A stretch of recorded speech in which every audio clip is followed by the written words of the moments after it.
The senator from Tennessee. Madam President, this is a day of rare opportunity in the United States Senate.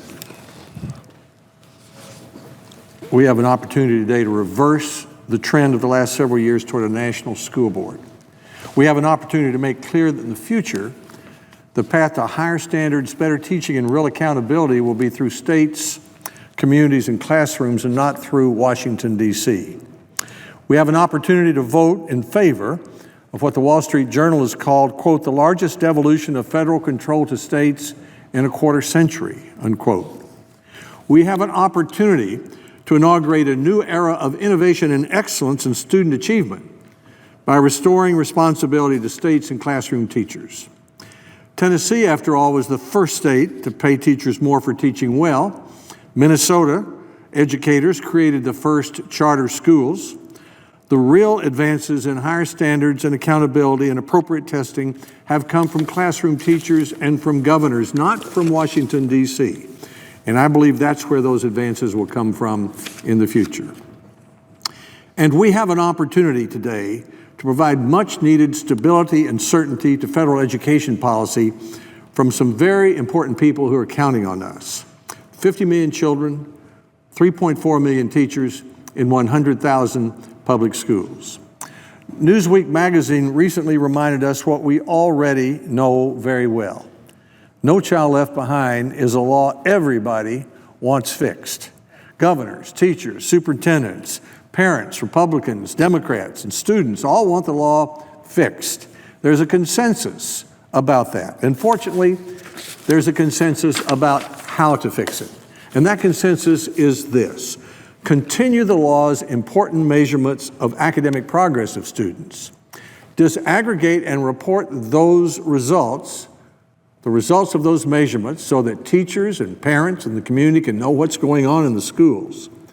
But restore to states, school districts, classroom teachers, and parents the responsibility for deciding what to do about those tests and about what to do about improving student achievement.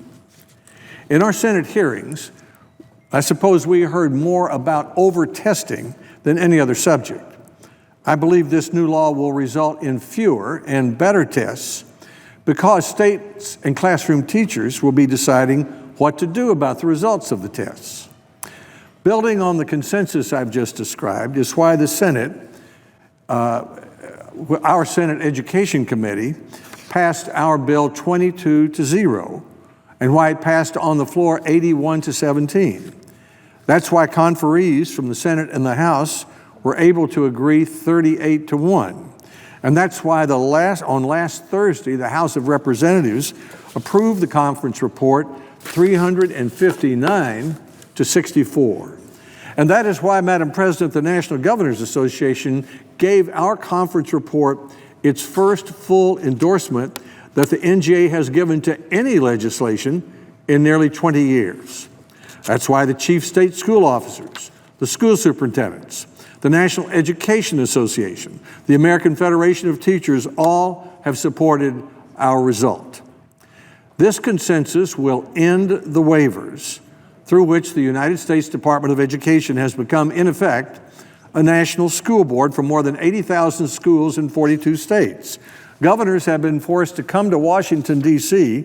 and play Mother May I in order for a state to put in a plan to evaluate teachers, for example, or to help a low-performing school. Our consensus will end the federal Common Core mandate. It explicitly prohibits Washington from mandating or even incentivizing Common Core or any other specific academic standards. That is exclusively the responsibility of the state. It moves decisions about whether schools and teachers and students are succeeding or failing out of Washington, D.C., and back to states and communities and classroom teachers, where those decisions belong. I'm grateful to Senator Murray, who is here today, and to Representatives Klein and Scott, and to all the members of our Senate Education Committee for the leadership they have shown and the bipartisan way in which they have worked on this legislation. I'm grateful to both the Democratic and Republican staffs in the Senate and the House for their ingenuity and hard work. Fixing No Child Left Behind has not been easy. Everyone is an expert on education. This has been a lot like being in a football stadium with 100,000 fans, all of whom know exactly which play to call, and usually each one of them says so. Some Republicans would like even more local control of schools than our consensus provides, and I am one of them. But my Scholarship for Kids proposal, which would have given states the option to allow federal dollars to follow children to the school their parents choose, only received 45 votes in the Senate. It needed 60. So I've decided, like a president named Reagan once advised, that I'll take 80% of what I want and fight for the other 20% on another day. Besides, if I were to vote no, Madam President, I would be voting to leave in place the Common Core mandate. I'd be voting to leave in place the waivers that permit the United States Department of Education to act as a national school board for 80,000 students in 42 schools, and I'd be voting against the largest step toward local control of schools in 25 years. Let me repeat that. Voting no today is voting to leave in place the Common Core mandate and the National School Board, and voting against the largest step toward local control of schools in 25 years. I say that to my friends, especially on the Republican side, many of whom, as I do, would like more local control. That's not the choice. The choice is whether you want to leave in place Common Core, the National School Board, and vote against the largest step toward local control in 25 years. I don't want to do that. This law expired 8 years ago. It's become unworkable. If it were strictly applied, it would label nearly every school in America a failing school. So states and teachers and parents have been waiting 8 years for us to reauthorize this law. If this were homework, they would give Congress an F for being tardy. But I hope they'll give us a good grade for the result we have today. It is a great privilege, Madam President, to serve in the United States Senate. But there's no need for us to have that privilege if all we do is announce our different opinions or vote no if we don't get 100% of our way. We could do that at home, or on the radio, or in the newspaper, or on a street corner. As United States senators, after we have had our say, our job is to get a principled result. Today, we have that opportunity. I hope that today will demonstrate that we understand the privilege we have as senators and show that we cherish our children by building upon this consensus and vote yes to fix the law that everybody wants fixed, and yes for the consensus that restores responsibility for our schools to states, communities, and classroom teachers. Now, before Senator Murray speaks, I would like to do two things briefly. The first vote, the vote we're having today at 11:30, is a vote about whether to cut off debate on fixing No Child Left Behind. I would hope no senator would not think we've not had enough debate. I mean, we've been at this for 7 years, failed in the last two Congresses, been working in our committee since January. We've had innumerable hearings, many amendments on committee. More than 70 amendments were dealt with on the floor, a dozen or so amendments in the conference report.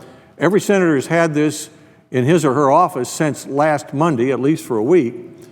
So the question today is, at 11:30, is it time to cut off debate and move to a final vote? And I would hope every senator would vote yes on that. And finally, I mentioned Senator Murray and her role in this, which has been indispensable in terms of our ability to come to a result. But I would like to extend my deep thanks and appreciation to her staff and our staff, the committee staff, that worked on fixing No Child Left Behind. Many of them have been working on this effort for nearly 5 years. They have been ingenious, they've worked hard, they've been understanding, they've been tireless, and they've been indispensable to creating this important bipartisan bicameral bill. And that would include the staffs of Representative Klein and Representative Scott in the House. On Senator Murray's exceptional staff, I'd like to thank especially Evan Schatz and Sarah Bolton, Amanda Beaumont, John Ryder, and Jake Cornett, Leanne Hotek, Ali Kimmel, Aisa Conchola, All of those were very important. On my hardworking and dedicated staff, I would especially like to thank our staff director, David Cleary, as well as Peter Oppenheim, Lindsay Fryer, Bill Knudsen, Jordan Hines, Hillary Knudsen, Jake Baker, Lindsay Seidman, Allison Martin, Bobby McMillan, Jim Jeffries, Liz Wagamuth, Margaret Atkinson, and Taylor Halsey. Madam President, I yield the floor.